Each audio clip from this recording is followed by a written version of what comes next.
तो सर आज के क्वेश्चन बैंक में हम बात करेंगे 2015 के द्वितीय पाली में साइंस के ऑब्जेक्टिव पूछे गए प्रश्न। ठीक है, तो चलिए स्टार्ट करते हैं, क्योंकि ये आपके एग्जाम की दृष्टि से बहुत इंपॉर्टेंट है।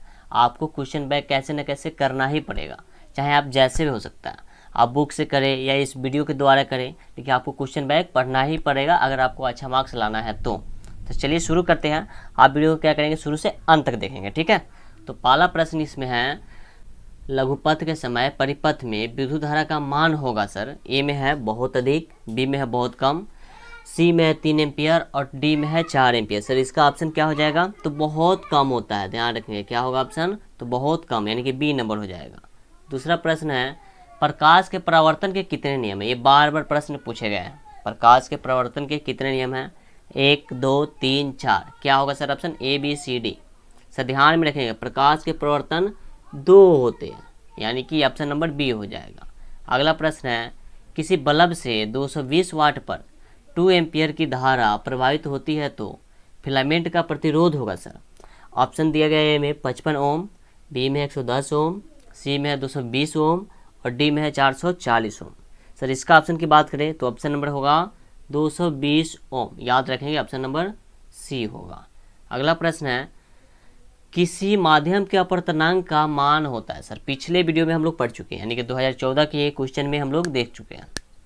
क्या होगा, ए में है साइन आई बटा साइन आर, बी में है साइन आर बटा साइन आई, सी में है साइन आई गुने साइन आर और डी में है sine i plus sine r. तो हमेशा ध्यान रखना है ऑप्शन नंबर ए हो जाएगा साइन आई बटा साइन आर, यानी ऊपर आई होगा, क्योंकि अल्फ़ाबेटिकल में ABCD में पहले आई आता है उसके बाद आर आता है, तो ऊपर ध्यान रखेंगे हमेशा आई आएगा। ठीक है, बाकी इसमें कन्फ्यूजन नहीं होना है। चलिए अगला प्रश्न है, 1 किलो वाट तुल्य है किसके बराबर है बताना है। ए में है 36 जूल का, या 3.1 गुने 10 का पावर 6 जूल का, या 36 गुने 10 का पावर 6 जूल का, या 36.00 जूल का। क्या होगा सर ऑप्शन आप बता सकते हैं इसका क्या होगा। बहुत अच्छा प्रश्न है और इजी भी है, इसका ये हो जाएगा पावर 6 होना चाहिए। ठीक है, लेकिन 3.6 होना चाहिए, यहाँ पे 36 मत ऐड कर लीजिएगा, याद रखेंगे 3.6 गुने 10 का पावर 6 होता है। उसके बाद है, समतल दर्पण द्वारा बना प्रतिबिंब होता है सर वास्तविक या काल्पनिक, या दोनों होता है, इनमें से कोई नहीं। ध्यान रखेंगे समतल दर्पण द्वारा बना प्रतिबिंब हमेशा असल काल्पनिक होता है। क्या होता है, काल्पनिक होता है। ऑप्शन नंबर इसका बी हो जाएगा, याद करते चलेंगे सभी को। उसके बाद है, विभवांतर का इकाई मात्रक होता है सर वाट एम्पियर वोल्ट ओम।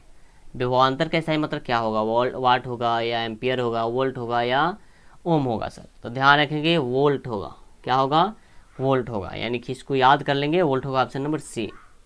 उसके बाद है, सोडियम कार्बोनेट का अणुसूत्र क्या होता है सर। इसका अणुसूत्र क्या होता है, तो आप देखेंगे ऑप्शन Na2CO3, Na2CO3, बी में है NaHCO3, सी में है Na2CO2 और डी में है NaCl। सर इसका ऑप्शन क्या होगा, सोडियम कार्बोनेट का अणुसूत्र क्या होता है। चलिए इसका ऑप्शन की बात करें तो ऑप्शन नंबर ए हो जाएगा। ठीक है, Na2CO3 सोडियम, यानी Na2 कार्बोनेट CO3, ये तो होगा नहीं, ये तो लवण है NaCl। ठीक है, चलिए उसके बाद इसका ऑप्शन ए हो जाएगा। 9 नंबर के देखेंगे, कार्बोनिल समूह को सूचित किया जाता है सर, किससे सूचित किया जाता है। ऑप्शन ए में दिया हुआ है CHO द्वारा, बी में दिया हुआ COOH द्वारा और सी में दिया हुआ है CO और डी में दिया है COCl2। सर इसका ऑप्शन क्या बात करें तो ध्यान रखेंगे CO द्वारा, ऑप्शन नंबर सी हो जाएगा। उसके बाद है, एथाइल अल्कोहल का अणुसूत्र होता है। अगर वीडियो अच्छा लग रहा है तो सर सभी कोई लाइक कर देंगे। एथाइल अल्कोहल का अणुसूत्र होता है सर, क्या होता है। ऑप्शन ए में है CH3OH, बी में है C2H5OH, सी में है C2H6OH और डी में है C2H2OH। ध्यान रखेंगे एथाइल अल्कोहल का अणुसूत्र क्या होता है। क्या होगा सर ऑप्शन इसका, तो ऑप्शन ध्यान रखेंगे हो जाएगा D number, sorry B, option number B हो जाएगा C2H5OH। उसके बाद है, निम्न में से कौन आयनिक यौगिक है। कौन यौगिक है जो आयनिक है बताना है सर। ऑप्शन दिया है CH4, CO2, CaCl2 या NH3। सर इसका ऑप्शन क्या होगा, तो ध्यान रखेंगे option number C CaCl2, option number C हो जाएगा। उसके बाद है, आवर्त सारणी के शून्य समूह का तत्व है। शून्य जो समूह है उसका, उसमें कौन सा तत्व रहता है सर। ए में H है, बी में यानी कि हाइड्रोजन बोल सकते हैं, बी में He, सी में CO2 और डी में Cl2। सर ऑप्शन इसका क्या होगा? तो ध्यान रखेंगे, ऑप्शन तो ये तो बिल्कुल नहीं हो सकता, ये तो बिल्कुल नहीं हो सकता, ये हीलियम हो सकता है या हाइड्रोजन हो सकता है। तो ध्यान रखेंगे ऑप्शन नंबर बी हो जाएगा, ऑप्शन बी हो जाएगा। उसके बाद मीथेन में कितने सहसंयोजक बंधन बनते हैं? तो आपको याद होना चाहिए, eth, meth, prop, but, pen, hex, hept, oct, non, dec, यानी कि 10 याद होना चाहिए। तो बी मेथ आता है 2 नंबर पर, एथ मेथ, तो इसका ऑप्शन क्या हो जाएगा सर? ए हो जाएगा, ऑप्शन नंबर ए हो जाएगा। ठीक है, अगला प्रश्न देखते हैं, निम्नलिखित में से कौन अकारक नहीं है? कौन है जो अकारक नहीं है? तो यहाँ पे आप देख सकते हैं सर H2 हो जाता है जो अकारक नहीं है, ऑप्शन नंबर इसका ये हो जाएगा। उसके बाद है एथाइल अल्कोहल किस प्रकार के श्वसन में बनता है?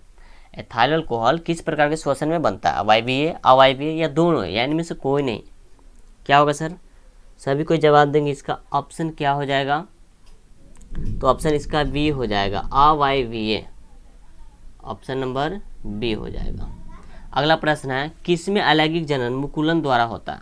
ये बहुत बार पूछा गया प्रश्न है सर, बहुत बार, 14, 13, 12, 11 हर एग्जाम में पूछा गया है। बताइए अलैंगिक जनन मुकुलन द्वारा कहाँ होता है? सभी को बताएंगे। तो ये ईस्ट में होता है, ऑप्शन नंबर इसका हो जाएगा सर ए हो जाएगा, ईस्ट में, ध्यान रखेंगे। ठीक है, बहुखंड द्विखंडन होता है अमीबा में, हाँ द्विखंडन अमीबा में होता है। ठीक है, ओजोन परत पाई जाती है सर, ऑप्शन देखेंगे बताएंगे। ओजोन परत पाई जाती है तो स्ट्रेटोस्फीयर में या एक्सोस्फीयर में या आयनोस्फीयर में या ट्रोपोस्फीयर में? सर इसका ऑप्शन क्या होगा? सभी को बताएंगे, अगर आ रहा तो ठीक है, नहीं तो फिर याद करने की कोशिश करेंगे। ऑप्शन नंबर ए हो जाएगा।